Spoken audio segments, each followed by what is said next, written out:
Hello मेरे दोस्त, आप लोग कैसे हो। दोस्त, आज मैं आप लोग के लिए एक ऐसी कहानी लेके आया हूँ, एक ऐसा मार्मिक दृश्य लेके आया हूँ, एक ऐसी इमोशनल कहानी लेके आया हूँ जो कि ये इतिहास से संबंधित है।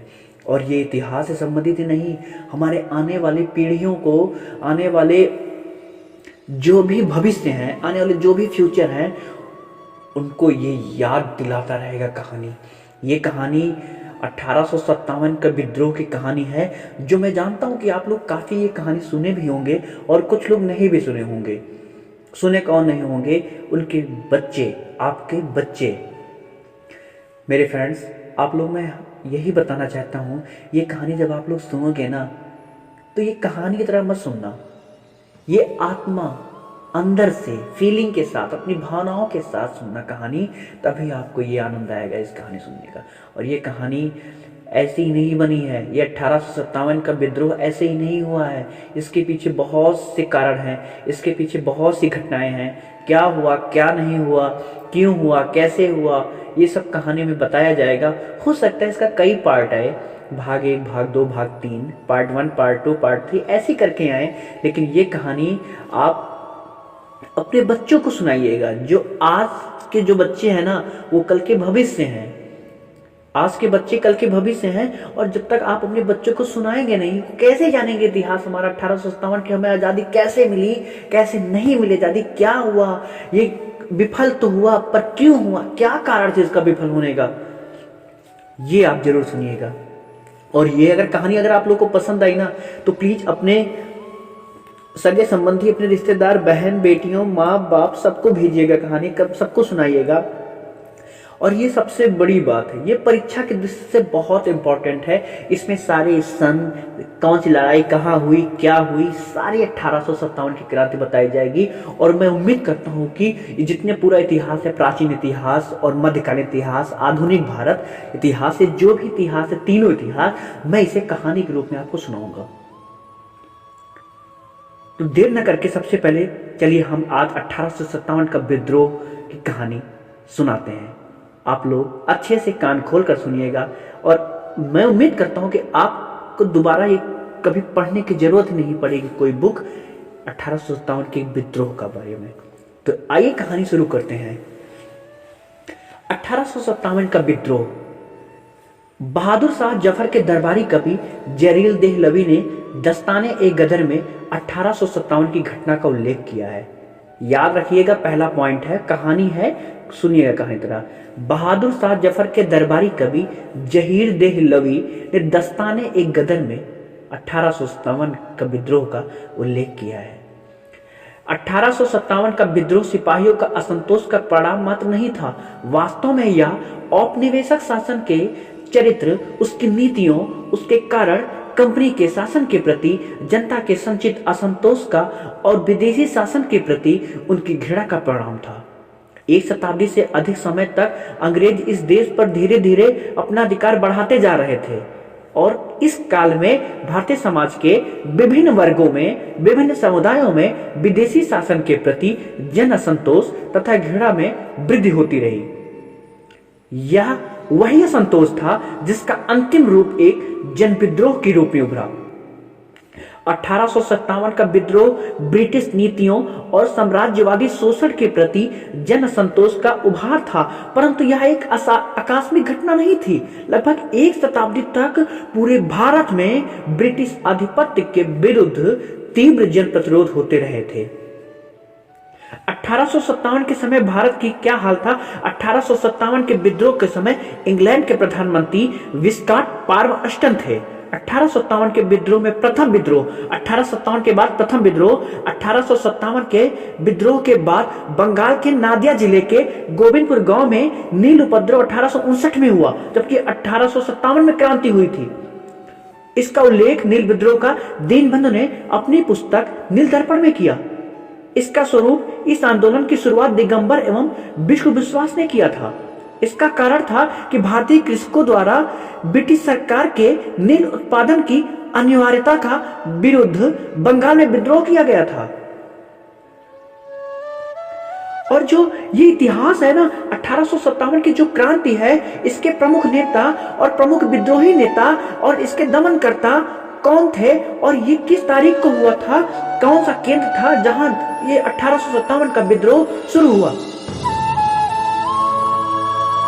पहली बात करता हूं मैं दिल्ली की। दिल्ली में विद्रोह नेता कौन कौन थे? बहादुर शाह जफर थे और जफर बख्त खां थे। ये दो लोग थे और 11 मई 1857 को विद्रोह हुआ और जॉन निकलसन और हंडसन ने इसके दमनकर्ता थे। कानपुर में नाना साहेब तात्या टोपे थे जो 5 जून 1857 के विद्रोह हुआ था और इसके दमनकर्ता कॉलिन कैंपबेल थे। लखनऊ में बेगम हजरत महल और ब्रिटिश कादिर जो 4 जून 1857 को हुआ, कॉलिन कैंपबेल थे इसके दमनकर्ता। झांसी में या ग्वालियर में रानी लक्ष्मीबाई और तात्या टोपे 4 जून 1857 को जनरल हुरोज ने इसका दमन किया था। जगदीशपुर में कुंवर सिंह और अमर सिंह थे जो 12 जून 1857 को हुआ क्रांति और विलियम टेलर व विंसेंट आयर ने इसका दमन किया। फैजाबाद में मौलवी अहमदुल्ला थे तो जून 1857 में ही क्रांति हुई, कर्नल नील ने इसका दमन किया। इलाहाबाद में लियाकत अली जो कि 6 जून 1857 को विद्रोह हुआ और कर्नल नील ने इसका दमन किया। बरेली खान बहादुर खां का था नेतृत्व कर रहे थे। जून 1857 में इसका विद्रोह हुआ और विंसेंट आयर ने इसका दमन किया। फतेहपुर अजीमुल्ला 1857 में विद्रोह हुआ था और जनरल रेन ने इसका विरोध किया था। अच्छा, ये विरोध दमन करता, दमन क्यों कर पाए, इसका क्या कारण था, मैं आगे इस कहानी में बताऊंगा। उसके पहले मैं थोड़ा सा एक पॉइंट और समझाता हूं आपको कि महक परी कौन थी। फैजाबाद के एक गरीब परिवार में जन्म हुआ था इनका, जो बेगम की सेवाओं के लिए हरम में रखा गया था। नवाब ने उसे महक परी की उपाधि दी थी। अपने पुत्र बिरजिस कादिर के जन्म के उपरांत महल की उपाधि तथा इफ्तिखार उल निसा की उपाधि दी थी। वाजिद अली शाह ने इन्हें बेगम हजरत महल कहा। तो ये कहानी महक परी कौन थी? बेगम हजरत महल थी। आइए अब कुछ प्रथम स्वतंत्रता संग्राम के प्रमुख नेताओं के बारे में सुनते हैं जो कि एक अपना बहुत ही अहम योगदान दिया है। उस योगदान कैसे दिया है, क्या है, कहां से किए, आइए उसके बारे में समझते हैं। सबसे पहले मैं बात करता हूं नाना साहेब की। नाना साहेब पेशवा बाजीराव के दत्तक पुत्र थे। उनका वास्तविक नाम दुंदू पंत था। अंग्रेजों ने उन्हें पेशवा का उत्तराधिकारी मानने से अस्वीकार कर दिया तथा उनकी 8 लाख रुपए की वार्षिक पेंशन बंद कर दी।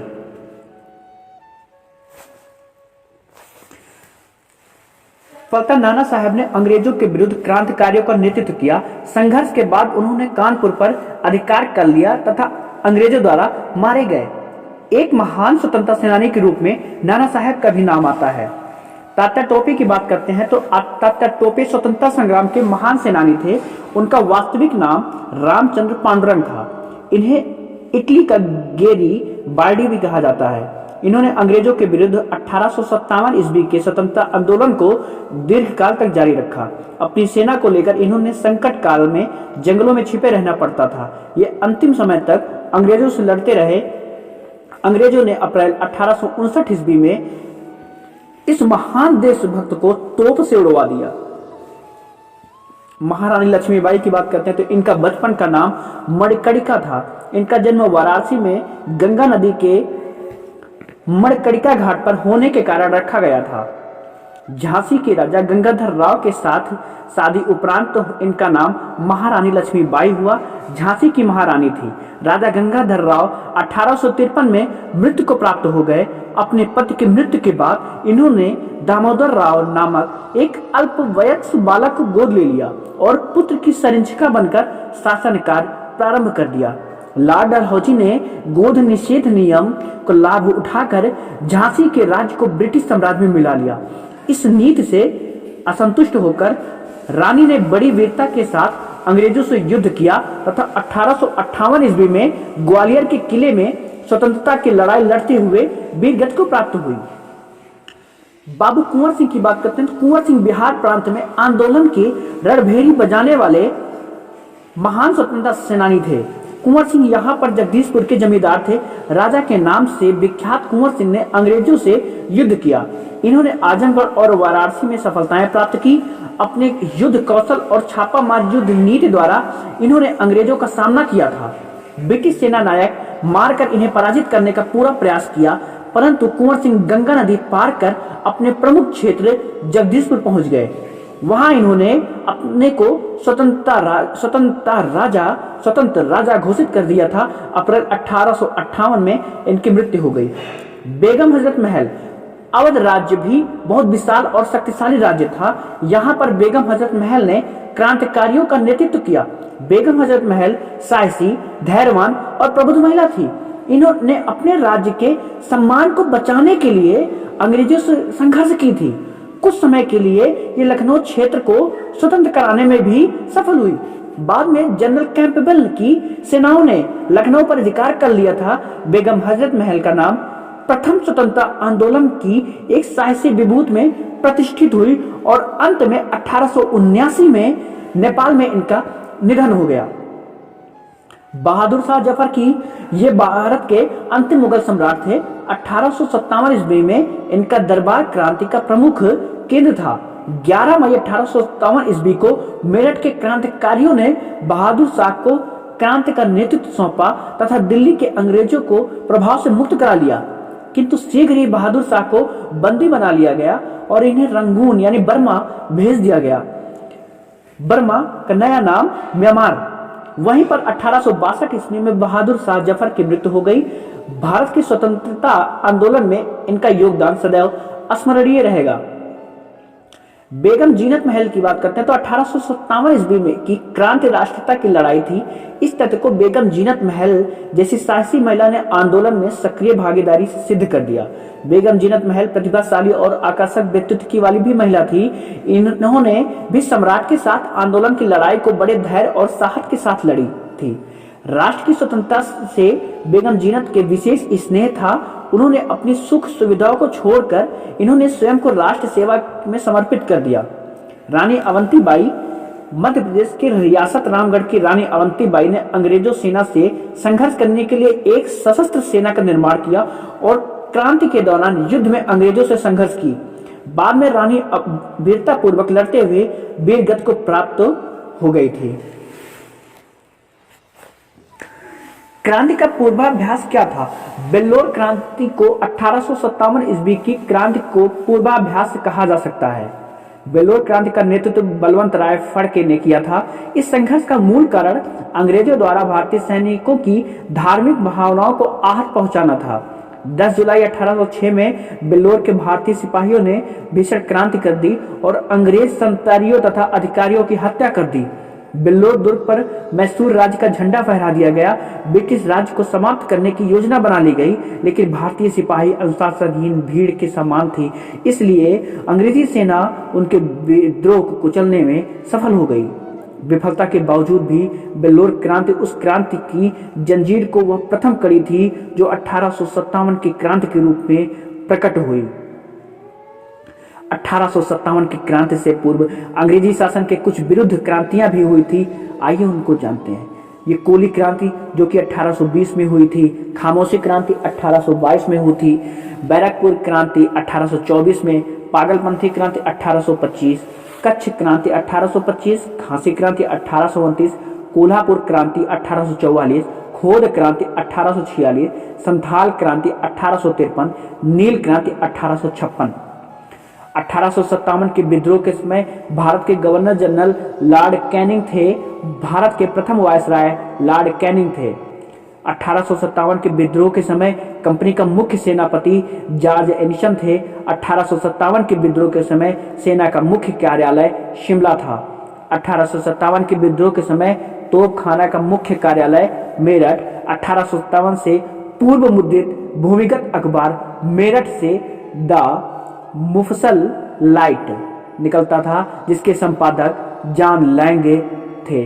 1857 के विद्रोह के समय भारत का सम्राट बहादुर शाह जफर थे और 1857 के झंडा गेट की रचना अजीमुल्ला ने की थी। 1857 के विद्रोह के समय आजाद पयामी क्रांतिकारी अखबार के संपादक मियां बेदार बख्त थे।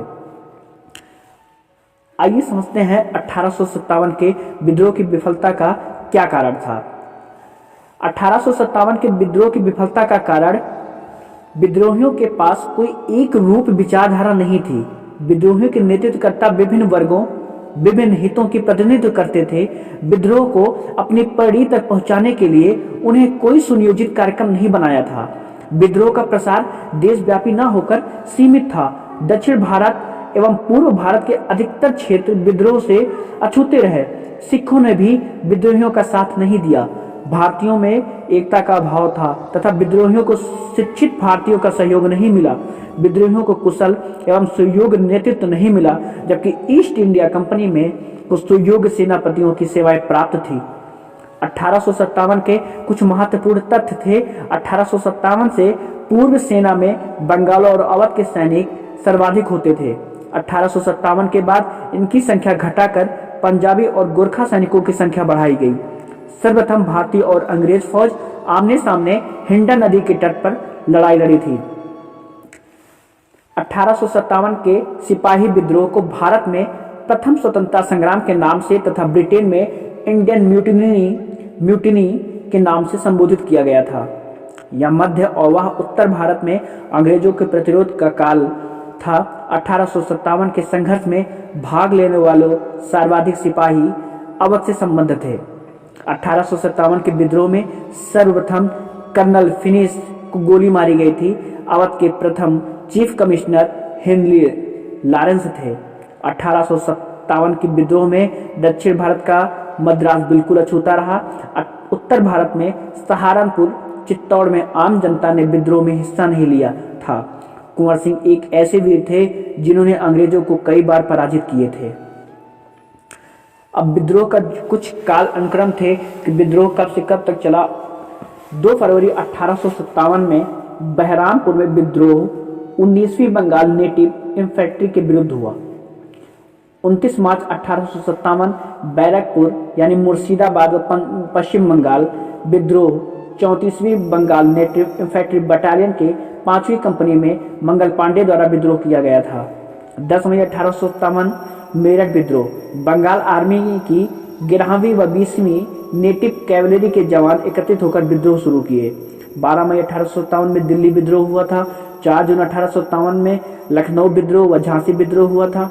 5 जून 1857 कानपुर विद्रोह हुआ था। 6 से 7 जून 1857 इलाहाबाद विद्रोह हुआ था। विद्रोह में हिंसा न लेने वाले कश्मीर के गुलाब सिंह, हैदराबाद के सलार जंग, नेपाल के जंग बहादुर, भोपाल की बेगम, सिख दीपांकर राव, सिंधिया के मंत्री, भारतीय बुद्धिजीवी वर्ग और शिक्षित वर्ग, इतने लोगों ने विद्रोह में हिस्सा न लेने वाले थे।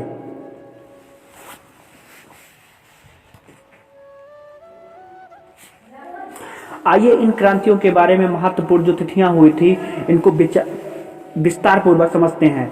29 मार्च 1857 की बात करते हैं तो कलकत्ता में 16 किलोमीटर दूर बैरकपुर छावनी में 34वीं नेटिव इन्फेंट्री के सिपाही मंगल पांडे ने गाय व चर्बी युक्त कारतूसों को चलाने से साफ इंकार कर दिया था। इस कारण विद्रोह हुआ। 8 अप्रैल 1857 को इस बगावत के लिए अंग्रेजी हुकूमत ने बैरकपुर में सिपाही मंगल पांडे को फांसी दे दी तथा पूरी छावनी को सील कर दिया। 9 मई 1857 में मेरठ छावनी स्थित एक रेजिमेंट के 85 घुड़सवार सैनिक ने रंगून से आए चर्बी युक्त कारतूसों को हाथ लगाने से भी मना कर दिया, जिसके बाद अंग्रेजी साम्राज्य ने इन सभी सैनिकों को बागी करार देते हुए उन्हें 10-10 वर्ष के कठोर कारावास की सजा सुनाते हुए कारागार में डाल दिया। 10 मई 1857 मेरठ छावनी के 3 रेजिमेंट के सिपाहियों ने अंग्रेजी हुकूमत से बगावत कर वहां शास्त्रागार को लूट लिया। इसके बाद इन सैनिकों ने दिल्ली की ओर कूच कर दिया। 11 मई दिल्ली पर क्रांतिकारियों का कब्जा तथा अंतिम मुगल सम्राट बहादुर शाह जफर को इस स्वतंत्रता संग्राम का नेता बनाने के बाद बादशाह-ए-हिंदुस्तान के रूप में बहादुर शाह जफर की ताजपोशी की गई। 12 से 31 मई इस दौरान मुजफ्फरनगर, इटावा, मथुरा, लखनऊ, शाहजहांपुर, बरेली तथा अलीगढ़ आदि में क्रांति भड़की। 30 मई गाजियाबाद में क्रांतिकारियों व अंग्रेजी सेना के बीच हिंडन नदी के तट पर लड़ाई। अंग्रेजी सेना का कैप्टन एंड्रयूज व 11 साजिद मारे गए व अंग्रेजी सेना को यहां से पीछे हटना पड़ा। 6 जून कानपुर में नाना साहब ने अपने साथ क्रांतिकारियों के साथ क्रांति का बिगुल बजाते हुए कानपुर में डेरा डाला। 7 जून झांसी के किले पर क्रांतिकारियों ने कब्जा कर रानी लक्ष्मीबाई को फिर से राज्याभिषेक किया। 27 जून नाना साहेब ने अंग्रेजी हुकूमत से कानपुर जीत लिया। अंग्रेजी सेना को कानपुर से भागना पड़ा। 12 जुलाई फतेहगढ़ में टिक्का सिंह व ज्वाला प्रसाद के नेतृत्व में लड़ रहे क्रांतिकारियों की पराजय हुई। 27 जुलाई बिहार के आरा जनपद में कुंवर सिंह ने क्रांतिकारियों के साथ मिलकर वहां से अंग्रेजी सेना को पराजित कर अपना कब्जा कर लिए। 3 अगस्त अंग्रेजों ने आरा जनपद पर पुनः अपना नियंत्रण स्थापित किया। 13 अगस्त जगदीशपुर में कुंवर सिंह अंग्रेजी सेना से पराजित हुए। 16 अगस्त बिथुर में टांटा टोपे पराजित हुए। 14 सितंबर दिल्ली के कश्मीरी गेट पर क्रांतिकारियों ने कब्जा कर लिए तथा बारूद से उड़ाए। अंग्रेजी हुकूमत ने यहां पर भारी संख्या में गोला बारूद एकत्र कर रखा था। 20 सितंबर दिल्ली की अंग्रेजों ने फिर से अपने कब्जे में ले लिया। 21 सितंबर क्रांतिकारियों का नेता तथा अंतिम मुगल सम्राट बहादुर शाह जफर ने हुमायूं के मकबरे पर अंग्रेजी सेना के सामने आत्मसमर्पण किए। 22 सितंबर अंग्रेज अधिकारी मेजर हडसन द्वारा बहादुर शाह जफर के पुत्रों की गिरफ्तारी के बाद हत्या करवा दी गई। 27 अक्टूबर टाटा टोपे ने कानपुर पर कब्जा किया। अंग्रेजी सेना को यहां से भागना पड़ा। 6 दिसंबर टाटा टोपे अंग्रेज अधिकारी कैंपबेल के हाथों से पराजित होकर कानपुर से भाग निकले। इसके बाद वह झांसी पहुंचकर रानी लक्ष्मीबाई जी से जा मिले। यहां पर कालपी का युद्ध हुआ। वहां से टाटा का पीछा हटना पड़ा। 1857 की कुछ प्रमुख पुस्तकें थी। पहली पुस्तक फर्स्ट वॉर ऑफ इंडिपेंडेंस जो कि विनायक दामोदर सावरकर ने लिखा था। द ग्रेट रेबिलियन जो कि अशोक मेहता ने लिखा था। Sepoy mutiny and the revolt of 1857 R C. Majumdar. 1857 S N. Sen. Rebellion 1857 P C. Joshi. History of Indian mutiny T R. Holmes. College of the Indian mutiny sir Syed Ahmad Khan ने लिखा था। अब आगे की कहानी हम लोग कल समझेंगे। तब तक के लिए आप लोग को जय हिंद, जय भारत।